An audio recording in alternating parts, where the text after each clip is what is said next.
you, Adriana.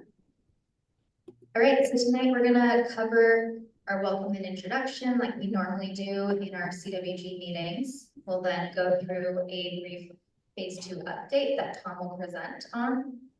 And then similar to our meeting in September, we will be focusing the bulk of our meeting on aligning the project with available funding. So taking a look at the downtown, the Diridon and the Santa Clara stations and the updates that we share with regards to cost saving candidates. We'll share more on the status there. And then there'll be plenty of time for open discussion and feedback. And then for you folks who are here in person, you'll have your reference for your slide packet, as well as an additional sheet that I'll go through later today in the slides. And then we will go through our typical CWG member report out and our next steps. So very brief agenda, but a lot of content to cover. So we're going to keep us moving here. I did want to go through roll call and see if folks were here. So Adina did let me know she can't make it today. She's up in SAC. Hopefully she has safe travels. Alan, do you want to say hi and introduce yourself? Alan Williams, CCA Neighborhood Bar. Awesome. Thanks, Alan. I think I heard Bert was online. Bert, do you want to say Weaver's hi? here on, yes, online, representing Delmas Park neighborhood. Thank you, Bert. I don't think Carol's here today. She's online. Charlie Foss, is he online? I think I heard Chris Morrissey's voice online. Yeah. Chris Morrissey, behind the voice with the San Jose Arena Authority. Good to see everybody. Thank you, Chris. Is Chris Second Shea string, online? Second string, Chris Shea, Shark Sports and Entertainment. Following up number 1, Chris Morrison. Thank you, Chris Shea. Is Dana online? Great. Edgar. Okay, Elizabeth. James. Jeffrey. Jose. I think I heard Kristen was online. Kristen Brown. Okay, maybe I was mistaken. Larry. Is Mike online? And Nate. Ron. And last but not least, Tony in person. You want to introduce yourself? Oh, sorry. Tony Miranda Kitchell, but I'm representing San Jose Chamber of Commerce. Thank you, Tony. Welcome to everyone who's online and in person. I did also want to run through our Santa Clara folks. If there's anyone on the line here, I don't think I see anyone in person, but Todd, looks like Todd is online. I am. Hey, Kristen and everyone else, good afternoon. Todd Trickell with Hunter Properties. Thank you, Todd. Thanks for joining. All right. So just want to go through our upcoming meetings really briefly. I know that we've had a lot of, I guess, ad hoc CWG meetings come up. We wanted to make sure we keep you up to date on the project and the different project updates that we have. So just want to let you know that, I know in our previous meeting, we let you know that we had a November meeting coming up, but that's looking like we might potentially have one in late October, early November, just because we want to make sure that we give you a preview to any of the board or oversight committee content that's shared with regards to these cost saving candidates. So we'll be sure to distribute out and message once we get confirmation on those dates, but just a heads up on that. And then we do have a series of VTA Board of Directors meetings from oversight committee meetings in actually happening this week on Thursday, 10/10, 12 p.m. And then there will be a working committee meeting in mid-October on the 18th. And our next Board of Directors meeting is November 7th. And the oversight committee meeting following this Thursday will be on the 14th. And then there will be more board workshops to come. So again, I will send out reminders as we get confirmation and as we get closer to the dates, but just wanted to flag this for your attention and your awareness. And just wanted to start off this meeting with our meeting objective. So we just wanted to circle with you all to provide additional information of the materials that are going to be presented at this Thursday's Oversight Committee meeting, so on 10/10. And really, it's a follow-up of the content that we've been sharing in the past few months on the cost-saving candidates, where we're at, the status of the project. And then want to create that space for you all to provide some open feedback and discussion as well, how you're feeling about the different options and candidates, and really providing that back to the board for their awareness as well. And then that, like I mentioned earlier, we are going to be having an open discussion after each of these sections that we'll have in our presentation. And I will prompt folks accordingly. But I also did want to mention, I know in-person folks have a double-sided sheet that has a little comment card that looks like this. Our online participants will be getting a virtual version that Adriana will be sending out when it's needed. And basically this comment card is just a supplementary way for you to add your comments and your feedback on each of the respective cost-saving candidates and topics, but really the focus is going to be on that discussion. We want to hear your feedback. We want to make sure that we pause and give enough time for your input. So just a heads up on the meeting structure when it comes to feedback there. But with that, I wanted to pass it off to Tom to provide a phase 2 update. Thank you all for being here. This is an update of where the program is at. I'm going to try to give a little context of how the feedback you've been giving at these community working groups and through the other channels we get feedback from the public group has continued to shape the very challenging work we're doing to get this project within budget and continue to move it forward through the federal funding process. I think everybody here has probably heard this before, but one of our primary goals in the next 12 months is to achieve a full funding grant agreement with the Federal Transit Administration. That requires a great deal of oversight and review with the FTA and its program management oversight folks. We've also been, we were in DC in late September talking to our congressional delegation. Still lots of excitement among all elected officials in California and here in the Valley. There's just a lot of excitement about the federal commitment that came with our entry to the New Starts Engineering program in August. And just everybody wants to know what's it going to take to bring this federal investment home to Silicon Valley. So good to know we have a lot of friends in DC. Here's the timeline that we're on. We're marching from that August 2024 milestone where we got where we had the first hint of the federal commitment to over $5 billion for the project towards the milestone level with the start. So what we think we need to do by the end of this year is to make some important decisions to bring the project budget into alignment with the reality of the funding we have. And our goal is to get that direction and that decision by the VTA board by December 2024, so that we can continue to move forward with our federal funding process. The input you're giving is crucial. We'll not get to that at the start without all the input you're giving, without reaching a level of support and consensus with our community. So thank you for being here tonight, whether you're online or in the room. Again, for context, you'll see the community working groups are taking place throughout the fall, but we also have some important public meetings with our board and our board select oversight committee that is continuing to provide policy direction, but also help us get the budget and the cost for the program aligned. Again, all driving towards that December 4th goal of a policy decision by the VTA board to agree on the scope of the program based on all the feedback we're getting from you as well as our technical input, and move forward with a balanced budget for the program. Right now, we don't have a balanced budget. See on the screen here, the federal contribution, maximum federal contribution to this project is $5.1 billion. So the glass half full version of that is that it's the largest federal commitment to a transit project west of the Hudson River, which is amazing that it's coming here in Silicon Valley, San Jose, and not going to Los Angeles or Chicago. But it's about $1 billion less than we've really been going for. And so to fill that gap, we've found a way to repurpose an existing Measure A funds. That's the $500 million you see on the left there. But that TBD, that $700 million, continues to be a challenge. And when all the discussions we're having tonight and all these community working groups that are about making sure the scope is within the project budget, it's about filling that $700 million. So we don't lose momentum. We do bring that much larger piece, the $5 billion home here at the battle.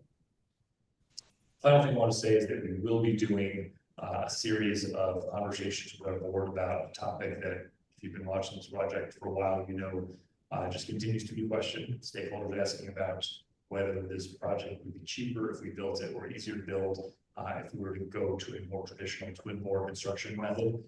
We'll be giving a presentation to our board committee on Thursday. We'll talk about some of the real complications of that construction method.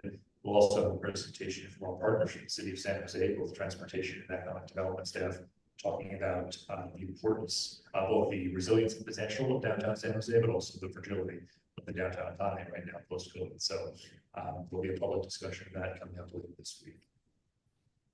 That's basically the context that I wanted to share. Yes, go ahead. Yes, But wouldn't switching to a twin bore reset everything with the feds funding? So that's not starting. yeah, I believe that switching to a twin bore would set us back in terms of our timeline and raise some pretty serious questions with our federal sponsors. Yes, I agree. Considering the start date is what, 17 years out still? It's 2037, our target. Okay. So there's a lot of opportunities to make up revenue, right? Additional bonds, whatever. So are we restricted to just to hit a number right now by December, or can we just say, well, maybe 300 million will work and we'll promise something later? Well, so to unlock that federal share of the pie, which is a pretty big share of the pie, we have to show a balanced budget and we can demonstrate that we're fully funded for it. Now, we can, you know, our budget, that light blue at the bottom of local funds, that's not necessarily cash we have in the bank right now. That's a reasonable estimate of our future sales tax revenues. The voters have supported time and time again. So it's not strictly a cash flow number, but we do need to show that we are good for our share of it before they put in the significant share, the 40% of federal money. So we're up. Okay, sorry. Are we still looking potentially cost savings with the section of the tunnel at Twin Bore, or did that get eradicated? I think we're going to talk about that later. So I guess simple answer, yes. We have a question from Chris Morrissey online. Go ahead. Thank you. Do you mind shedding a little light on why the twin bore discussion keeps surfacing? Because it seems like we've had this discussion so many times. I just wanted to know if you could give us a general idea why people keep bringing it up, because it seems like what has been established with a single bore is the most cost-effective solution, both for the arena and for downtown and the tunneling method. And so I'm just curious about it. This seems to be kind of like an annual occurrence that this option continues to just rise up, and you guys are put in a position to talk about why a single bore is better than a twin bore. I just thought, could you give us a little background about it? Yes, I mean, the simple answer to the question is there continue to be questions from stakeholders, members of the public, and even members of our board about whether it really is the right decision. And so it is our job to continue to answer those and to allay any fears that people have about the design. I agree with you. It is definitely the technically correct and cost-effective design, and it's the one that we put forward for federal funding. So I don't want anyone to read this as the project staff or VTA leadership is thinking of changing course. I think trying to answer stakeholder questions is on the screen there. I think that's probably the best way to describe it. Okay, thank you. And I heard there's also a question from Chris Shea online as well. Tom, thank you very much for your answer on that. We appreciate that. We know this puts you in a difficult annual ritual situation where you guys have to answer the same questions over and over again. Being on the CWG, I think going back for about a decade now, I can state very strongly that we've heard from people that have talked about and advocated for the double bore solution. Just to reinforce our position both here at SAP Center as well as downtown and working with the Downtown Association, The people that are advocating for that will not have to live with the damage that will occur. The damage will occur, whether it shows up on the VTA budget or not. Those are, you're just externalizing the cost associated from the damage that will occur if we go double bore. So I want to strongly advocate that we once again do the exercise, put this to bed as quickly as possible, and then continue on with the plan that's been in place now for decades. And I appreciate your leadership on this, and anything you can do to kind of put the zombie to bed one last time would be great. We know the machine's ordered. We know we're ready to go with single bore. So thank you for all the work the staff does on this. And if we can do that as quickly and as expeditiously as possible, and everybody in downtown can speak with one voice, that would be great, because this would be a huge disaster for our downtown. Thank you for that, Chris. Maybe that's a good chance for me to plug. Our board is having an oversight committee hearing at 12 noon on Thursday, and there is an opportunity for public comment about this topic. And I know the board really does care about, specifically care about the stakeholders who might be affected either, by any tunneling methods. So it's a great opportunity to make that voice, make that opinion shared with our board members as well. Appreciate it, Tom. Thank you very much. Thanks. Thank you, Tom. Thank you, Chris. Any other online comments, questions, in person? If not, we will move along to the next section, but thank you, Tom. I do want to transition it over to Greg, who's going to present on aligning the project with available funding and get into the various stations. Hello, thanks everybody. Thanks, Kristen. Thanks, Tom. Greg Tebow, I'm the facilities engineering manager for the program. I'm going to give you a little bit of an insight on the three different stations. We'll talk about downtown, we'll talk about Diridon, and also talk a little bit about Santa Clara. What we want to do is reflect a little bit back on what we heard the last time we had the presentation on this at the community working group. We want to maintain the passenger experience. We talked a little bit about trying to reduce the drum of the access to the station. We've avoided that. So we want to maintain this passenger experience. We want to establish and maintain the iconic architecture for the downtown station. That's something we definitely heard. And we want to also talk about sustainability of our design. We do need to continue to refine our cost savings. So those are things that we've continued to look at. And we've coordinated a little bit further with BART on the configuration of some of the criteria that we have to do to make all of the interior parts of these stations work. So I've got enough data on all those things. We've got essentially the same criteria that we used before. We've also added a sustainability design element. So we can go through that for all of the various options. We'll start with talking about the layout and configuration that we are moving forward with and that we are presenting today. And that's going to be to refine and optimize the actual station head house configurations, keeping the drum size as it was before. I know we talked a little bit about going with 3 escalators instead of 2 escalators. We scrapped that idea. We heard from everybody saying that that's not what they wanted to hear about. So we removed that from the station. We also talked a little bit more. We also talked previously about a rectangular shaft. We've eliminated that from the criteria as well. So we're going to go with a very similar scenario that we had before. And I just want to make sure that everybody's aware of where we are currently moving forward. So go ahead. So you have it was like a $700 million hole, right? Correct. And are these options? I mean, I see a bunch of things that are all in double digits, maybe a few triple digits. Do these total up to 700, or do they total up to 1.4 and we get to choose? We definitely haven't found 1.4 yet. So I can confirm that. We're getting closer to 700. I don't know the exact number. We are updating these costs throughout this month. And so those are some of the things that we'll talk about in here. There are some wide ranges on some of these slides a little bit later. When we talk about some of the twin bore options, some of the interior structures. The stations numbers are a little bit more narrow and a little smaller because we did decide the last time we met that we don't want to go through with these big major changes and really make these stations small. We want to keep them, at a magnitude that's going to maintain that passenger experience and maintain the overall iconicism of the station downtown.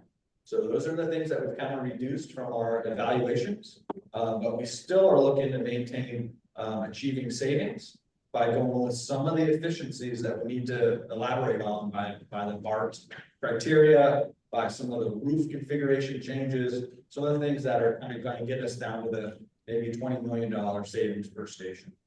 So that's about where we're at right now. I think that's what the numbers reflect. In terms of the overall 700 million, I think we're getting closer to that. We're not quite there yet, but we're getting close. And as the numbers come in for all of the elements of the tunnel work, as well as the stations work, as well as the yard, then I think we're going to be close to that number. I think Tom can talk to that number as well.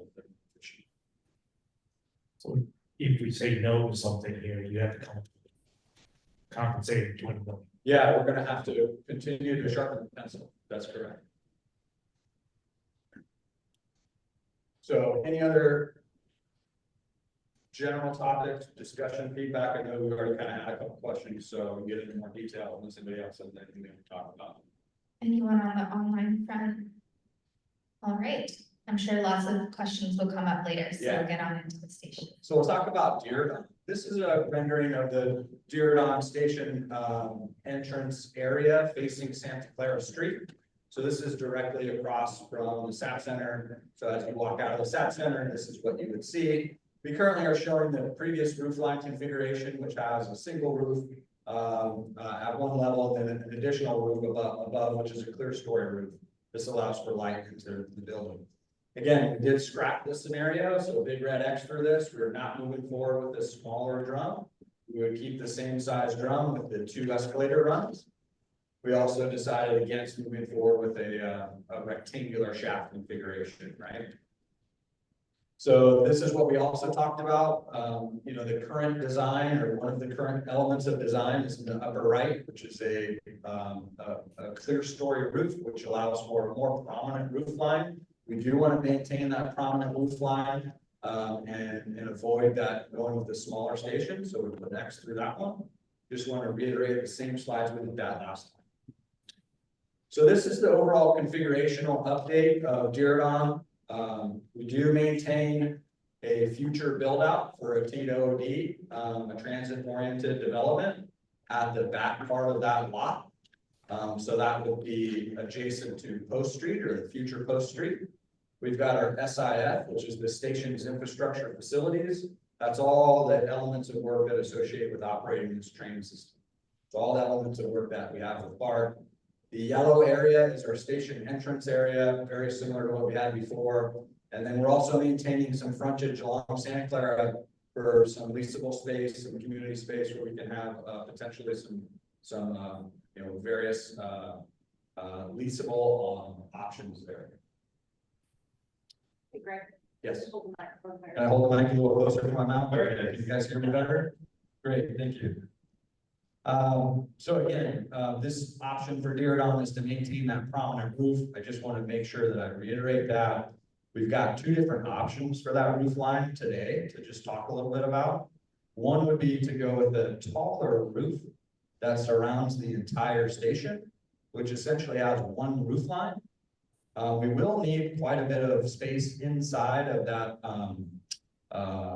area there in white, which would be used for mechanical equipment, HVAC units, things like that. We want to block that from view from street level. But this is one option. We call it the integrated roofline option, which essentially has 1 large skylight above that station drum, which would shed light down into the station area. And this roof would be a little taller than the one that we've been looking at in the past. This is the option that we kind of had the rendering of, which shows the 2 roof scenario. We've got a very large prominent roof line around the entire station. And then we have kind of a secondary roof, which would allow for some clear story windows around the outside of that head house, as well as some additional light that would come in from the top. So those are 2 options that we are looking at right now. We're getting some costs for these. So if there's any feedback one way or another from this group, we'd like to hear from you. Again, we're looking at these 2 different options as our cost alternatives. We have, before I leave, yes.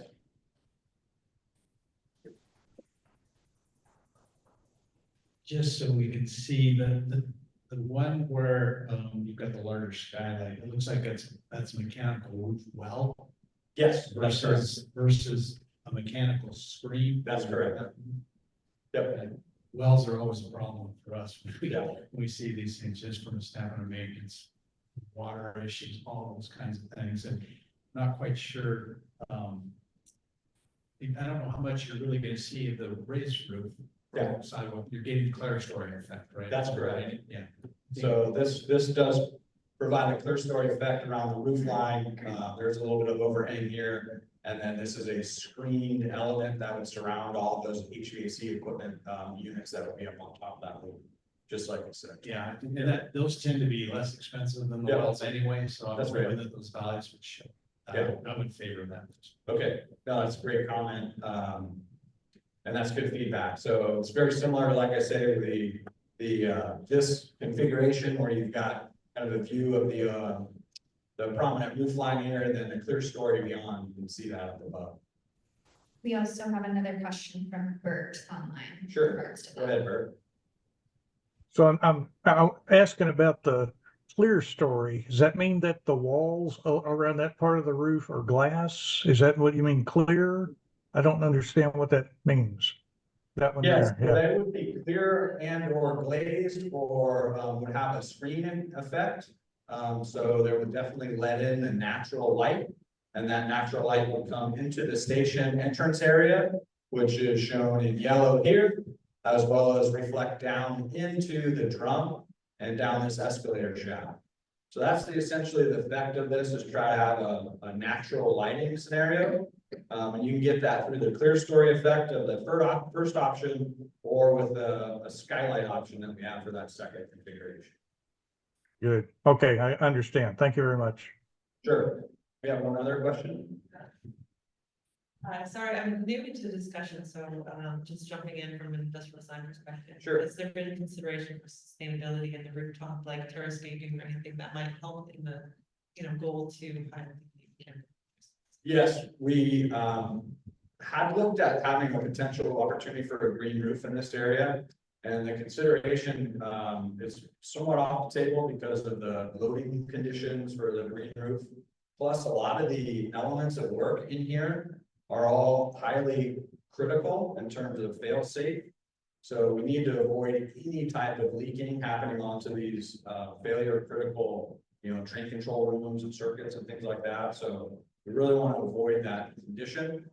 We are going to be moving forward with the Envision Platinum certification. So that's our sustainability goal, is utilizing the Envision certification system. And our goal right now is Platinum certification. So there's a lot of different things that we're doing in terms of sustainability measures that are being implemented into the overall program, including this station. But the roof line configuration, we don't think there's real opportunity for a green terrace type roof here at this particular location at this time. I do want to also note to the group here, previously we talked about moving a lot of this station infrastructure building into a basement level. This does not have a basement level. So we were able to move everything up to an at-grade condition and still maintain that future TOD in the back. So what we were able to do by going through and reviewing these things with BART, our project partner, trying to reduce some of the criteria, try to move some of these elements of work around into the station drum and other places, we were able to save the money associated with having a basement level and have all this facility kind of in above grade condition. That helps from an operation and maintenance perspective, as well as an additional capital cost perspective. So I just wanted to reiterate that. Okay, so those are kind of the configurations that we have at Diridon. I do want to talk a little bit about an additional configuration associated with the future intermodal station. So this does, our station here, our program is in teal, and our tunnel is in orange here at the bottom of the screen. The pink area there is the future Diridon intermodal station. And that will be a connection to high-speed rail and all the other facilities that are happening at Diridon. That is not a project that we are working on today. but we're talking about today. But what I do want to talk about is the connection for a direct configuration to that future intermodal station. And so what our cost increase would be is to add a little bit more mezzanine in our tunnel, as well as provide a future steel liner segments in our tunnel segment so they can tap into that in the future. So this is a program cost increase. We did hear from the community, we did hear from the board that this is something that is definitely something that we want to continue to do. So as of all the other elements, we're talking about some cost savings. This is actually a cost add. So I just want to reiterate that this is something that has to be accommodated in our overall cost projections. So I do want to reiterate that we are talking about this. This is our summary slides, again, with the reconfiguration of the station and the infrastructure building. We're looking at about a $10 to $20 million savings. If we go back to an underground condition, we would lose some of those savings. I'm hoping that we don't all feel that we have to go to a below ground condition for the station infrastructure facilities. I think we've been able to consolidate as much as possible. But there is an add over here for the direct Diridon tunnel connection. So those are the options we've got at Diridon. And I'd like to open it up for any other comments at Diridon, anything you'd like to see for the next time we meet, anything else that we're missing or we need to elaborate a little clearly on for Diridon. Yeah, and really quickly, I know Chris Morrissey online had his hand raised. So. Sure, go ahead, Chris. Greg, so I wanted to go back to the ancillary, the slide that had the Diridon station model and the ancillary access to it. Okay. That can be added, and I know a lot of thought has been put into this, and I know a lot of people support it. I'm actually in the minority, and I just wanted to know, is this one thing that is immovable, or is it something that is open for discussion? The reason, do you mind if I just make a statement before you answer that question? Yeah, go ahead. I look at the Diridon station as being the most practical place to disembark for everybody that's coming from BART and making a decision, either if they're going to a Sharks game or a concert or downtown or over to Diridon.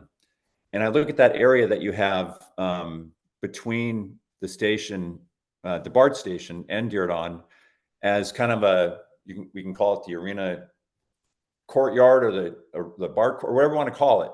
You know, an area that could be filled with cafes and outdoor seating and beautiful landscaping and be a place for people to come up from the station. And if they don't have to catch a train over at Diridon for a couple of hours, they can just hang out there because, you know, we're a city that has great weather for most of the year. And I only bring this up because people are moving underground. And I think one of their first impulses would be to get to the surface. And then once they get to the surface, wayfinding signs would easily direct them to Diridon, to whatever they need to, if it was Caltrain or high-speed rail or whatever it's going to be, or walk across to the arena or downtown. And so I look at that and think, why not just take that off and show off San Jose? Because everybody that's coming to Diridon and into the arena will get out and see that part of San Jose, and hopefully it'll be something they'll want to return to instead of just taking a tunnel up to another station and moving on and never seeing that part of San Jose. And so I don't know how far down the road that decision has been made. And like I said, I know I'm in the minority in my opinion about that, but I just wanted to say for the public record. And if you want to answer my question about if that is set in stone, then I understand. Thank you, Chris. Oh, Tony. Maybe we should I'll explain it.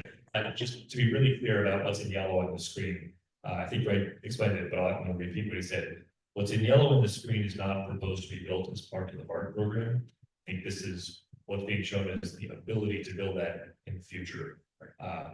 So I think question about whether that decision is still ahead of us. That decision is still ahead of us. Okay, thank you. But with the caveat that I think we're suggesting investing $20 million cost increase in the BART project to not include that and make that possible. So we're not foreclosing the opportunity to do it now, but something in the future is going to have to figure out, you know, when the Diridon intermodal concept comes together, you'll have to include some funding to build that connection to Gallo as well. Okay, Good understood. point, Tom. And so, yeah, that the green part is what we would essentially construct. The yellow would be future and the pink is all future. And Chris, just to let you know, I think this kind of plaza that you just described is part of that future intermodal station development program. So we've been working with the team that is doing the design of all that pink element there. And they're definitely looking at developing this area here as a real connection point with some pedestrian friendly utilization. And there'll always be an ability to walk from the station head house into the Diridon intermodal and back and forth. The at-grade condition is absolutely going to be available for all to use. But I think that we've heard quite a few people say, well, we want the direct tunnel connection as well. So again, I don't think, as Tom mentioned, it's set in stone, but that is something that we are currently planning for. Okay, thank you. Thank you. We do have 3 questions. I know we were online for Chris Morrissey. We'll go to Tony, and then we'll go to Chris Shea online, and then we'll go to Alan. So that's the cue. Okay, thank you, Kristen. One question on this, the ad cost. There's 2 pieces. One's the knockout panel and one's the mezzanine. Do you have an idea of, I mean, I can see the knockout panel for sure because it's part of the structure, but is the mezzanine something that could be deferred if this happened? The problem with deferring the mezzanine is we'd have to build it when BART's actually operational. And to do that, it's going to involve some complex shutdowns.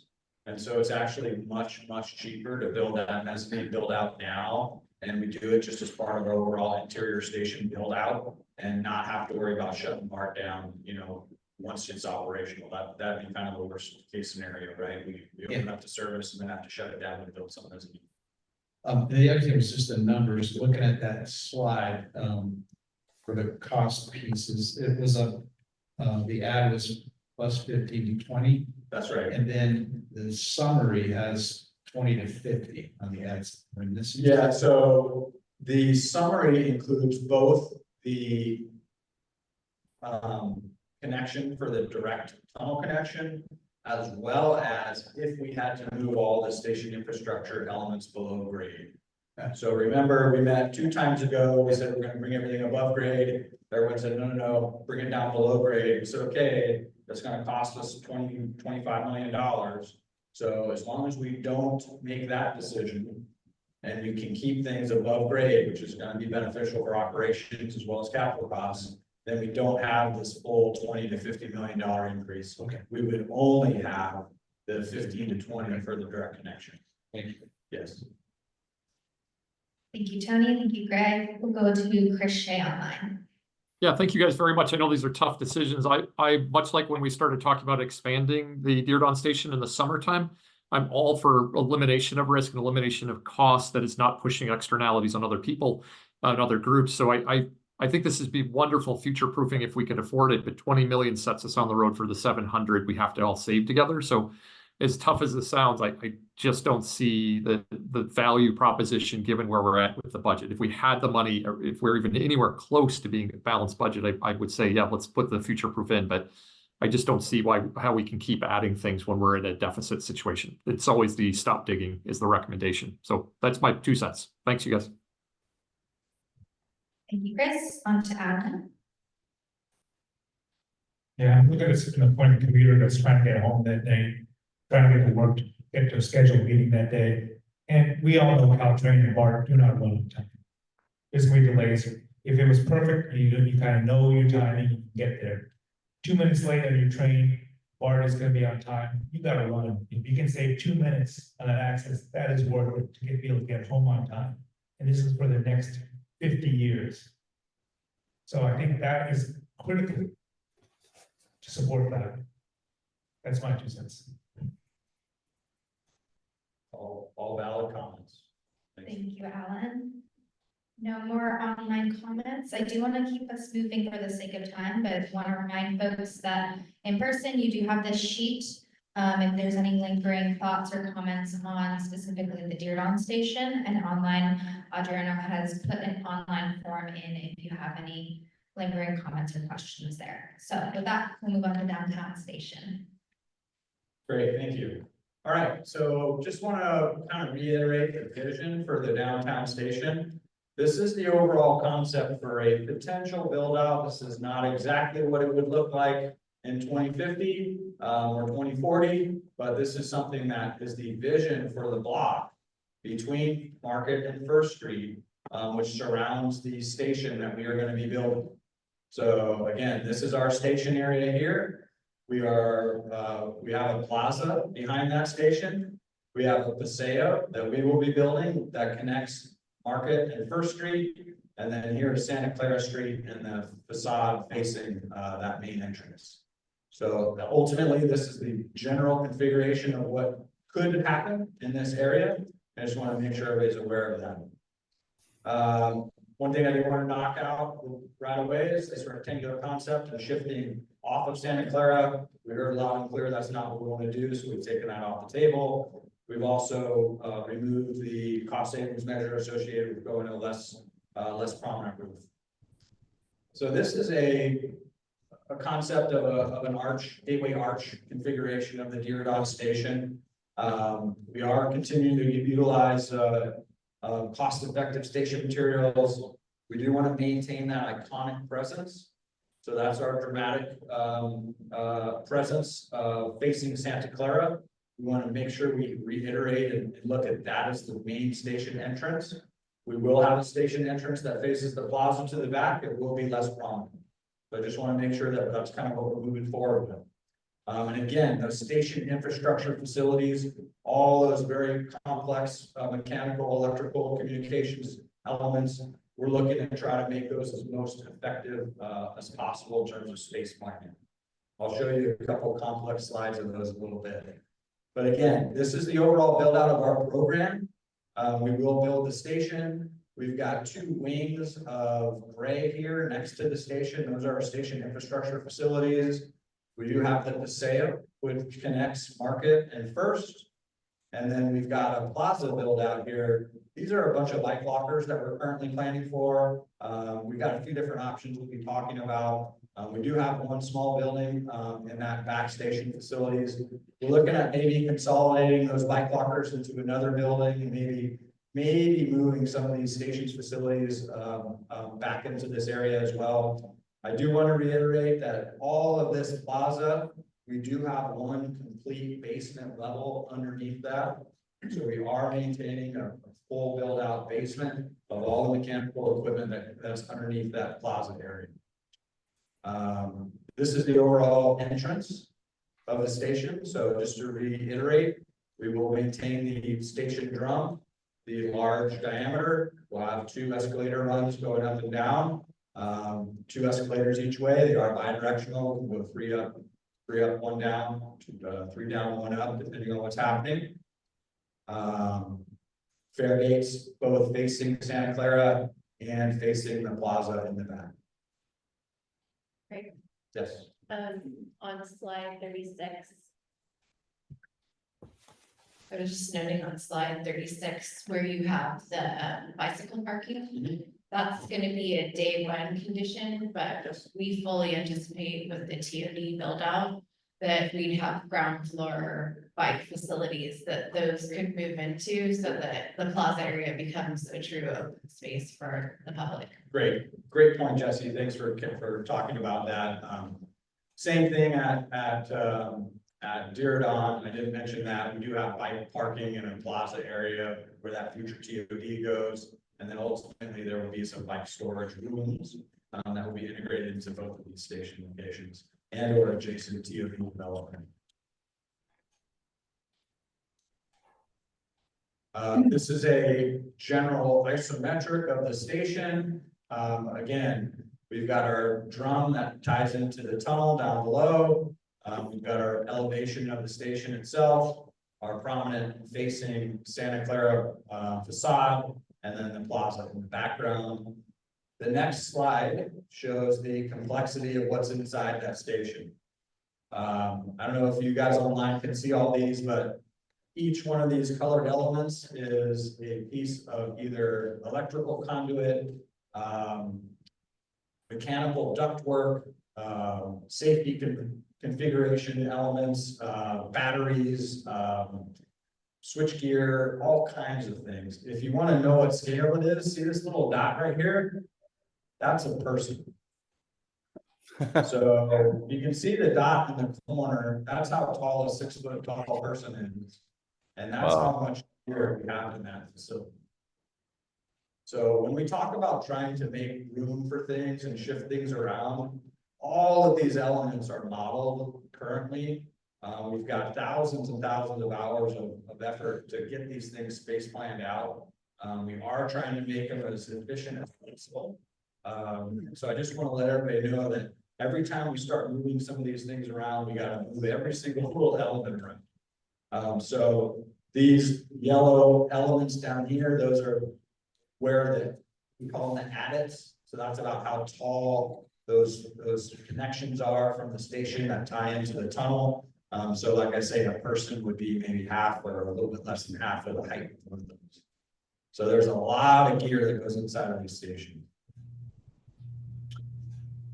And again, here's the overall build out.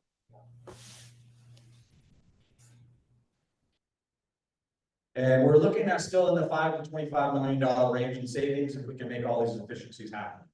We still maintain that station iconic architecture that faces Santa Clara, but we are still looking to consolidate some things and make things a little more efficient in terms of station materials, in terms of that station infrastructure facility, layout, et cetera. So we can go ahead and pause for feedback here. Alan.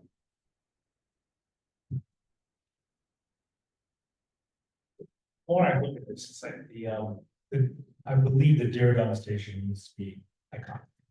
That's a standalone building. It needs to be important and look good. Downtown, other urban stations I've seen, just it looks it's part of the environment. It doesn't try to stand out. There's no TOD in it, and we've tried to battle that and don't seem to have won that battle at all. There's no TOD above it. I mean, I would prefer to minimize that station size, maximize the TOD around the plaza behind it. In my personal belief, it doesn't have to be iconic. Maybe I said that in the past, and sorry if I've changed my mind, but it's a downtown station. It's an urban station. It should look more like part of the environment. Thanks, Alan. We will talk a little bit. Peter's going to come up and talk a little bit about some of those things and ask those questions. So we'll have a little bit more feedback on the level of iconicism that we need to envision. So if there's anybody else has more comments on that, we can kind of go through Peter's slideshow next. Anything else we want to talk about? Any online folks have questions or comments on the downtown station?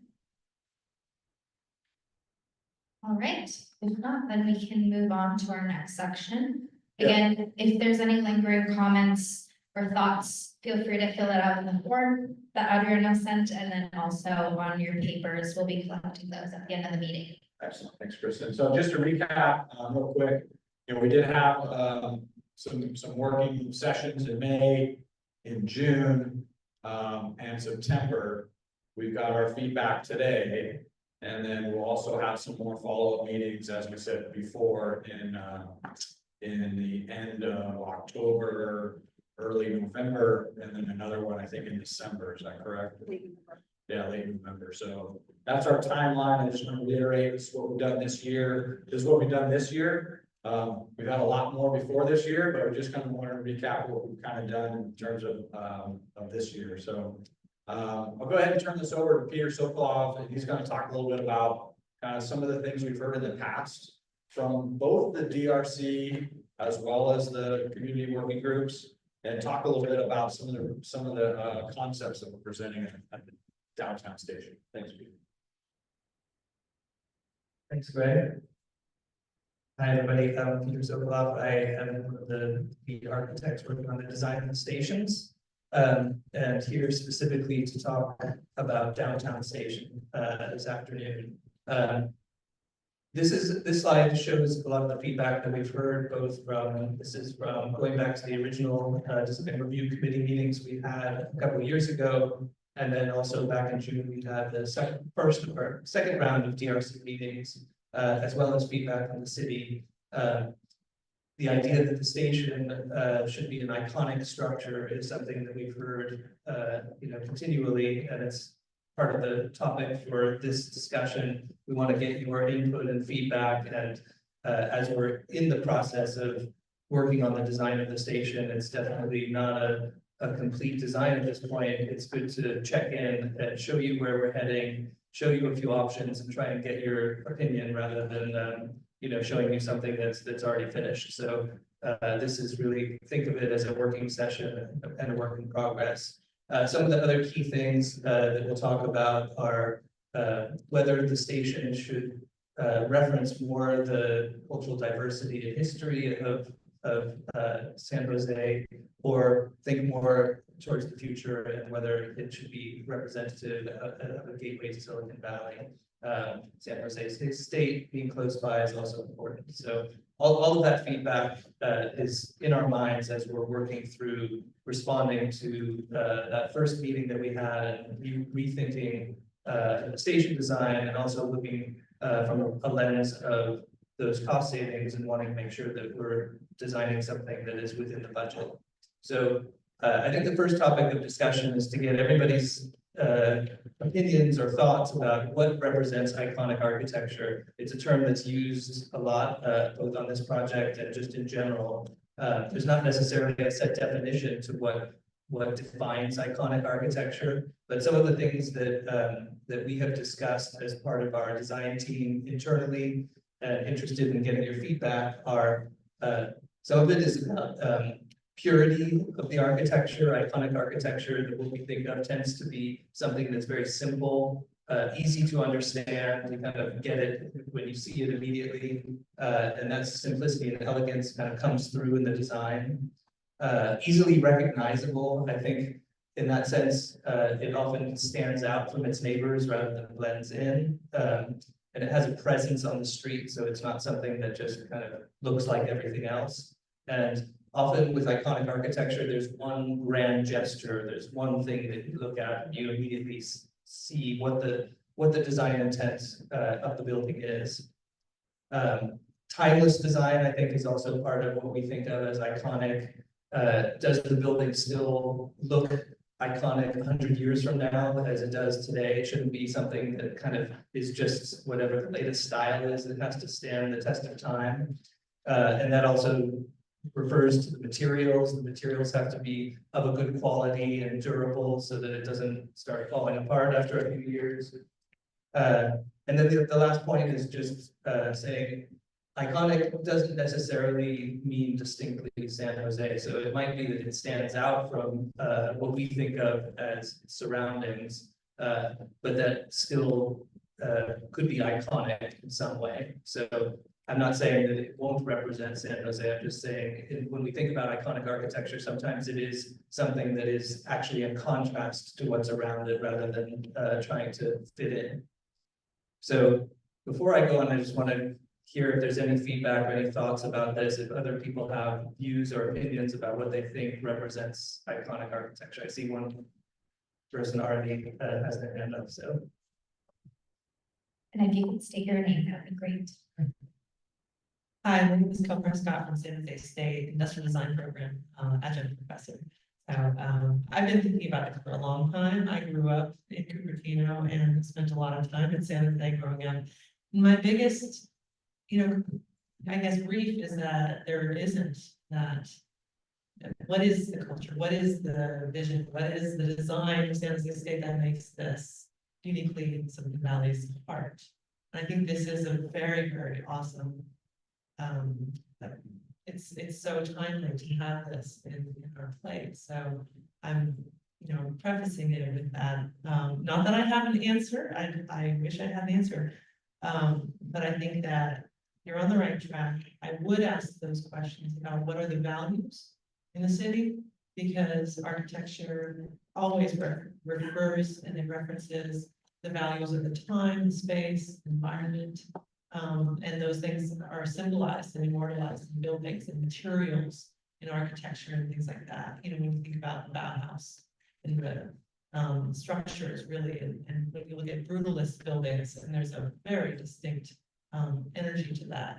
So all of those design decisions are going to be critical to what is possible here, because I think there's a blank canvas, right? We do have essentially somewhat of a blank canvas to build on. So it also, I don't know if History San Jose has been involved in any communications with this. They are a great archive of history in San Jose. There's an amazing resource, and I just wonder if there might be some insights that could be gleaned from their archives. We're certainly open to speaking. They haven't been part of the process yet, but it's certainly something that we would welcome. Just want to pause for any online before we go to Tony. All right. Thanks. I'd agree. I think you're definitely on the right track. I love having the downtown station with some curvature. We have it at the cathedral downtown, worked on that years ago. The old courthouse, which is the oldest building in the county, used to have a beautiful dome.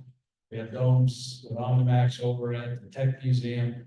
I think that curvature is great, but just from a performance standpoint for roofs, they shed water better than trying to capture it flat and then run the roof drains. There's always a problem, but there's ways to do that grand slope so that you can actually get some benefit of it. And materials, I go copper, just I think it's a great long time thing. And based on when we talked about this, the way that this is shaped, there are products that you can actually roll cost effectively for it and have a 50, 60-year roof that patinas over time. So this, I think, is an opportunity for the downtown piece to really kind of shine. We talked about lights and other stuff too, eventually, but I'm curious with the number of riderships on, we know, we expect more people coming to the downtown station. I would think so. And the Diridon's, I mean, I love what you're doing Diridon too. I think that's looking good, but I would not want to try and take away from what I think you're on a great track. And I love the Santa Clara presence too. I mean, we talked about the Santa Clara streets. Really like it. Thank you, Tony. We do have an online comment from Christian. Yeah, I just want to be able to follow up and say that I think you're on the right track as well. I think that curvature adds a distinctiveness. And I think the definition for me on iconic is that it's a moment of grandeur. There's just a moment of specialness that's separate from the architecture that's around it, and we'll circle around it. So I think you guys are definitely heading in the right direction on that. I would argue for keeping to the simplicity, not the simplicity, but not overwhelming you with too many opinions that you guys take on. The architect should really have a free hand to do something special. And that's how you get to something that's really great. And you guys are heading in the right direction. So thank you. Thanks, Chris. I think that conversation kind of leads well into the next segment. So we want to kind of bring you into the design process a little bit and kind of show you some of the things that we're thinking and get more feedback. Sorry, is this too loud or is that okay? Good. Okay. So one of the questions I think that we posed and has been posed to us is what are the aspects of downtown San Jose that we want to really celebrate in the station design and architecture? And it's not that we have to necessarily pick one or the other. I think there's opportunity to do both. But in the idea of keeping this iconic, we also want to kind of create certain themes that run throughout the entire station design. So one way of approaching this is to look at downtown's cultural heritage and diversity, and this could be celebrated either in the public art, the material selections, the use of color, a lot of ways that we could bring this into the station design.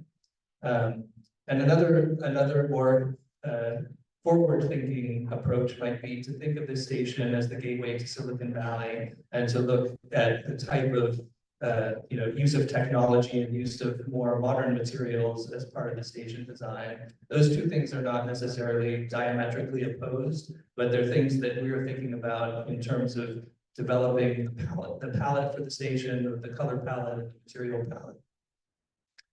The other thing that we think is important when we think about iconic architecture is looking at other stations as gateways to the city, and how the station architecture can help really create that gateway moment. So a moment of arrival in downtown San Jose when you come up those escalators and you leave onto Santa Clara Street, that you really feel the sense of welcome, and also when you're getting onto BART, that you also have that sense of entering a grand station. So these are some examples of station architecture that we think representative, have that vaulted form that we've talked about before, that have iconic presence. And then looking both mostly locally, but also internationally, what are buildings that represent iconic architecture? And one thing that we feel is that it's both in the shape and the presence of the buildings often is distinct, whether it's Transamerica Pyramid or City Hall in San Jose. It uses geometry and volume to really define something that distinguishes it from the urban fabric and the typical street frontage. And we feel like that's important for this station, that it does stand out and creates a welcoming moment. And again, it doesn't have to be completely modern or contemporary. There's a lot of more traditional examples of that too. And then looking around downtown San Jose, there are lots of examples of this type of arch form that already exists, that again, we feel like the station can sort of pick up on and build upon as a motif and as a theme in terms of the architecture of the building. So there are really two kind of approaches that we wanted to show today. The first one is close to what we showed in the design review committee back in June. We took a valid approach where you saw how complicated all of the ductwork and all the equipment inside of the station is.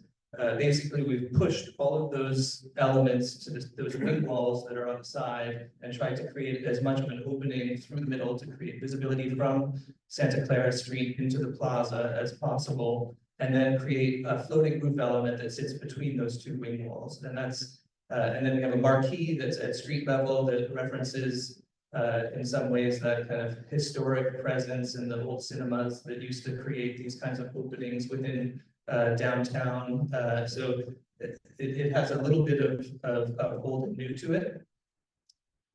And then in the effort to try to create that simplicity or try to come up with a singular motif to create that gateway moment, the other design approach would be to create the arch and to not overplay the wing walls, but really try to integrate them into that vaulted ceiling and create one grand gesture of an opening and a gateway into the station and a gateway to the city.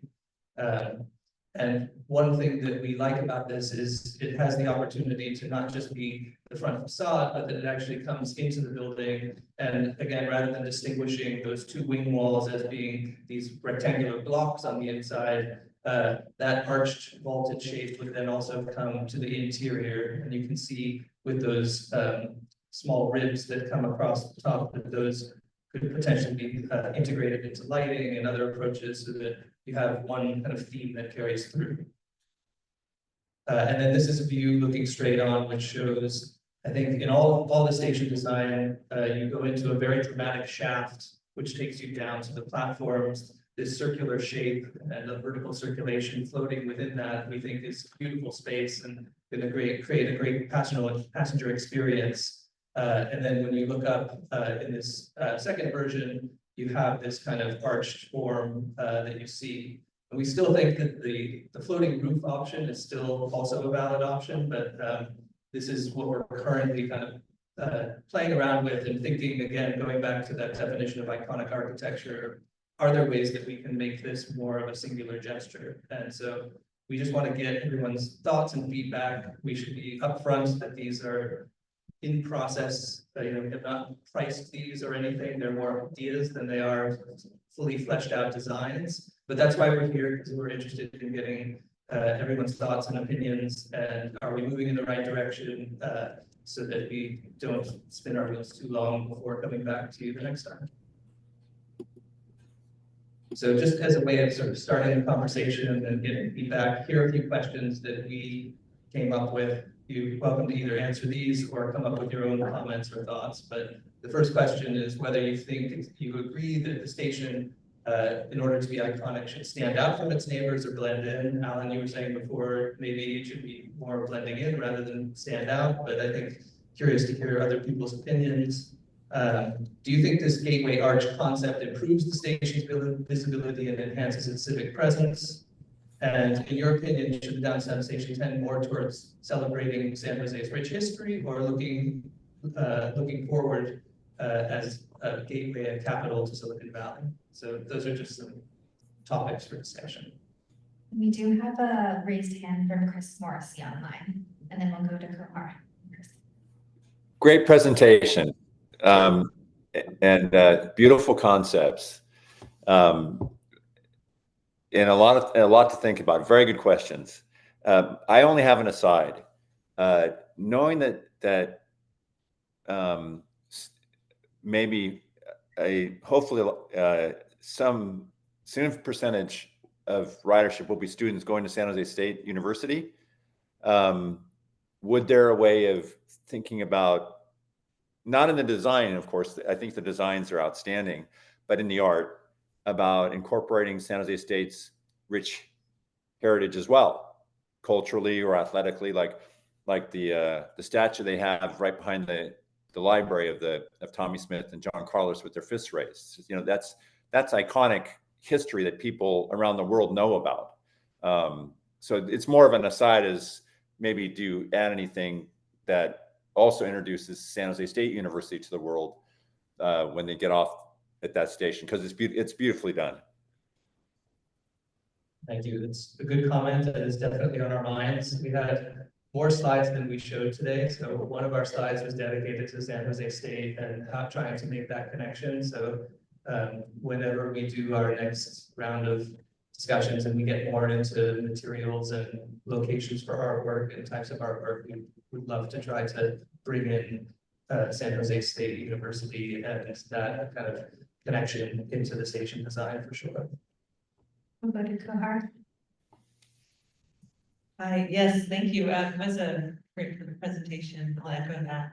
And to the last question, in your opinion, looking forward at the end results, thinking about 2037, 2039, that's really the challenge here. Is right now we're talking about it now, but this is going to be way in the future. And so from a materials perspective, I start to think about, what can replace concrete, what can replace steel. I like the idea of copper. I think that's great, but also referencing things like that happened in LA with Frank Gehry's building downtown, where it raised the temperature of the neighboring community 15 degrees. So making sure that there is a pre-patina or somehow there's a coating and addressing metals and materials that could reflect and increase heat in the area. I think thinking about domes and things about water is great. Wish we had more rainfall to actually address that. Can't change that. But the dome is interesting. I think just making sure, like to reference that last image, there's something nice about the space, but making sure that it doesn't look too sterile or clinical, because that's kind of my concern about, well, maybe we tie it in with the city hall, sure, but what is the city hall representing? What are the materials and things that are evoking emotions, and what is it saying about us in the city, and then what is it going to look like in 2039? And what could it be? There's so many options now. There's actually concrete that are CO2 capturing, making the building actually living, breathing, being in the city that actually captures and sequesters CO2 as a potential. And other materials that could be, towards the platinum goal. I'm sure there's a lot to just go down that road. I think that would be a good place to start in terms of materials and looking at that. Yeah, those are all, I think, great ideas. And part of, I think, what we're trying to do, we have a challenge of wanting to create high quality space that feels timeless, but also meets the budget of the project and everything. And part of that, I think, is in, choosing our moments of, sometimes stripping away finishes and materials actually helps in terms of like really celebrating the architecture. We think the tunnel and this shaft that the station is going to be in are like amazing engineering achievements, and that should be celebrated in the architecture of the station. So in some ways, less can be more, and by taking finishes away and celebrating the engineering of the building itself, we feel like there's opportunity there. So it is very much on our minds to be thinking, this is definitely over a decade in the future when this station will open, making sure that it doesn't feel dated from opening day, that it is timeless. So Lean into that. yeah. Lean into that. That's the other option. Celebrate history and embrace that. Thanks, Gahar. Thanks, Peter. We do have a comment or a question from Chris Shea online. Yeah, very, very quickly, just to build on that San Jose State connection, incredibly important. And you guys actually show Tower Hall. Tower Hall was the first building at San Jose State. It launched pretty much higher education in the West. Actually, UCLA, it's a little known fact, UCLA comes from San Jose State as a college. So that connection to that archway, and Tony talked about the archway of the church, the other important issues. I think we are paying homage to that, which I just love that connection back to the history of things. I think you guys answered your question associated with, should it be, talking about our rich history and our culture versus the capital of Silicon Valley. One of the problems with discussing the capital of Silicon Valley in 2024, it'll quickly be 2038. And I bet a lot of our guesses will be wrong. So I think there's a no nonsense. We should be celebrating the place and the people that are here now, not the future arch of what could be coming. Because I think we'll probably miss, and it'll be dated much faster than we'd like. But I think you guys are on the right track. I just want to point out that connection between San Jose State and the beautiful Tower Hall, which you guys are doing already. Thank you. Yes, we like that building a lot. Any other online comments or questions or in-person folks? If not, we can move on. But thank you for all of that feedback and discussion on our downtown station here. Thanks, Peter. Yeah, as a San Jose State alumni, we'll definitely make sure that some of these things, get integrated. I keep telling Peter, we got to show Tower Hall, man. What are we going to do to Tower Hall? Come on. So yes, I'm definitely supportive of that as well. So just to talk about next steps, we're going to talk a little bit more about some CWG meetings that we'll be having at the end of this month and into early next month. I don't think those dates are set yet, but they'll be sent out here in the next couple of weeks. We've got some great feedback today, so hopefully we will be able to integrate some of the comments that we got today into some of those future slides. We do have an oversight committee meeting next month, as well as what Tom mentioned. There's an oversight committee meeting with the board at noon this Thursday, and public comment is definitely welcome. So we will continue to work through these through this schedule here. We will re-engage the design review committees in early next year. That'll get into a lot more of the details associated with materials, with color, with some of the features associated with each station element. So please continue to work with the team on that DRC level commitment. It's separate from the community working group. It's a lot more detailed in terms of the overall aesthetics and material components. And we'll also have more of a community-based meeting in 2025, looks like, right? So that's going to be additional meetings that will happen with a much larger audience. Is that correct? Yeah, it's.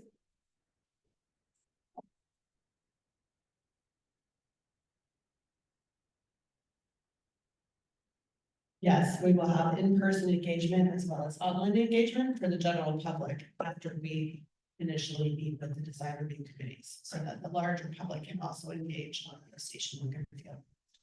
Yeah, so we did have a community meeting with the 28th Street group last month or the month before, and so this will continue to reiterate as we go through early next year and next year. Yes, we will also be hosting a community meeting in mid-November that we're working towards finalizing the date in the more near term and public engagement related to the station look and feel. So Great. that will be occurring this year, and we will share details as we get the date finalized. Perfect, sounds great. All right, I'll touch on Santa Clara real quick. I know we've got Todd on the call from the Santa Clara DRC meeting.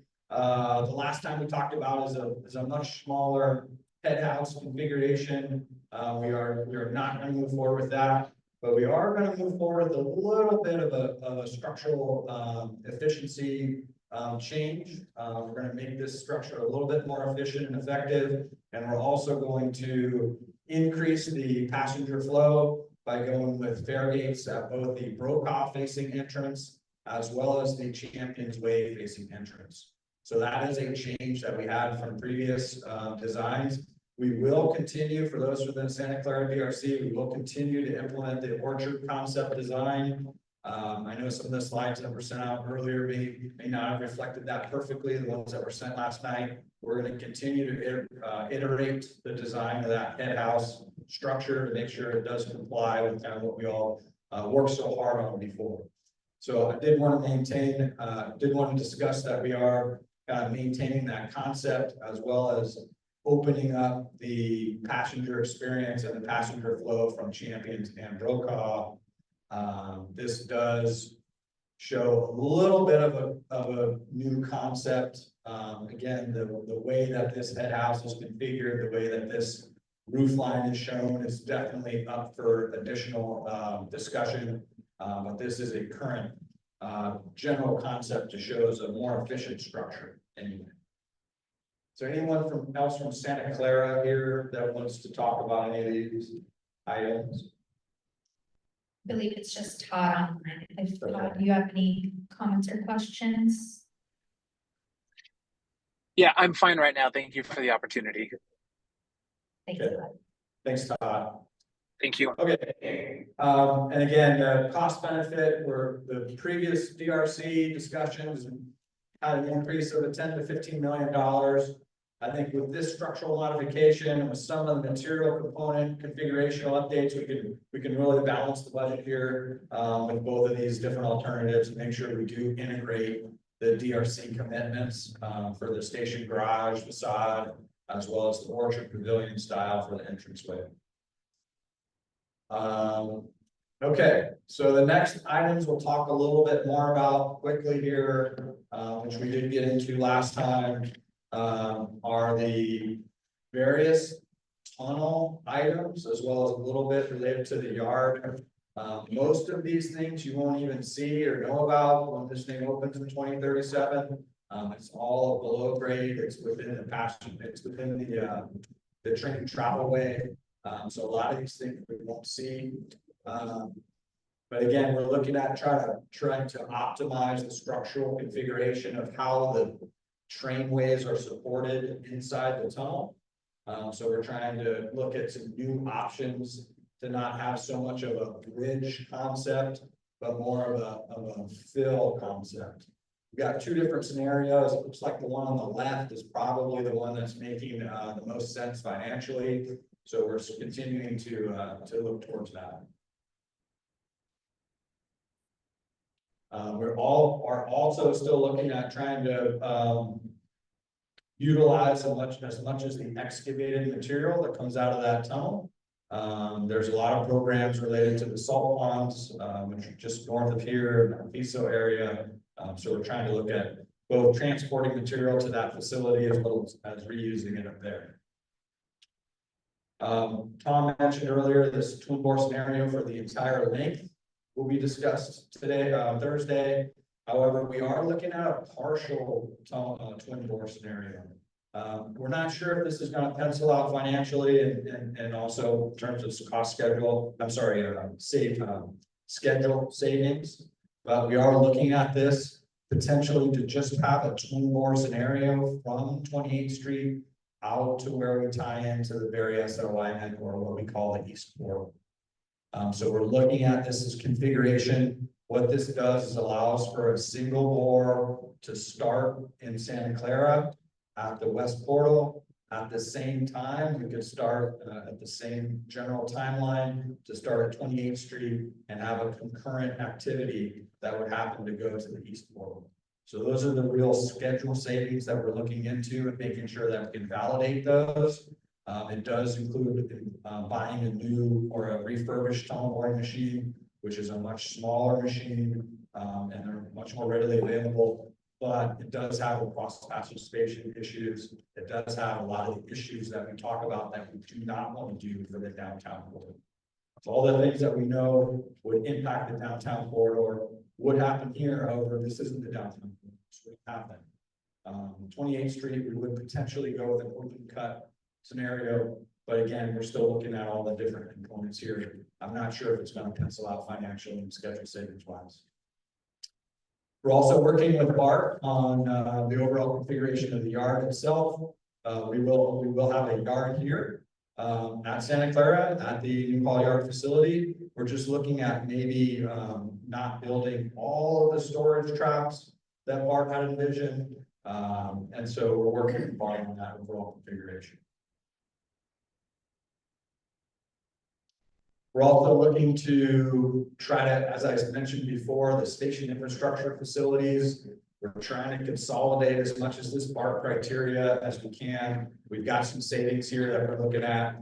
This has a lot to do with ventilation systems, all of the electrical and mechanical equipment throughout the tunnel, trying to optimize as much as possible. So we're still looking at trying to get in the $50 to $90 million savings range. Any questions or comments or concern on any of those items? Those are all kind of technical items inside the tunnel. I don't think there's any online or in person. But again, feel free to, on the comment cards online or in person, if you want to fill out any additional comments, we will be collecting those as well. Thank you, Greg. Okay.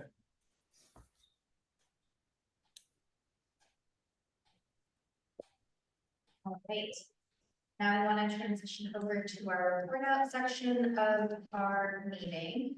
So just want to pause here to see if there's any things you've been hearing from your community that you'd like to share with us on the project, or if there's any ways that you yourselves as CWG members have been sharing our project updates, we'd love to hear. So if anyone wants to shout out either online or in person.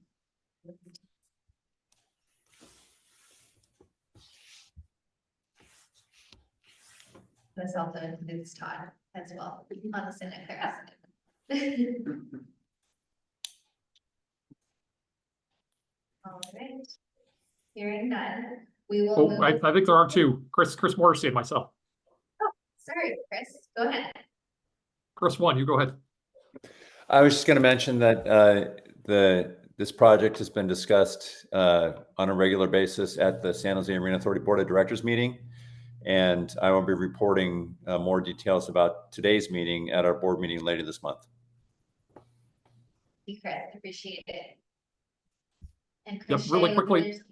Really quickly, I'm co-chair of the San Jose Downtown Association Advocacy Committee. The discussion associated with the double bore coming back from the dead, the zombie dead, is of great concern to us. So we're going to be coming to the Thursday meeting and making sure to express our concern. And really, it boils down to, if we go double bore, downtown San Jose won't be here when BART gets here. So all the work, all the effort is great, but it will be for naught because San Jose downtown will not be here. So I just want to make sure everybody knows that.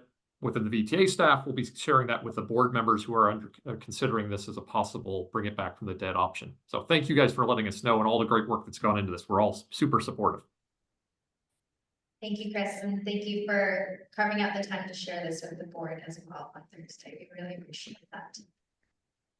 Anyone else online, in person? All right.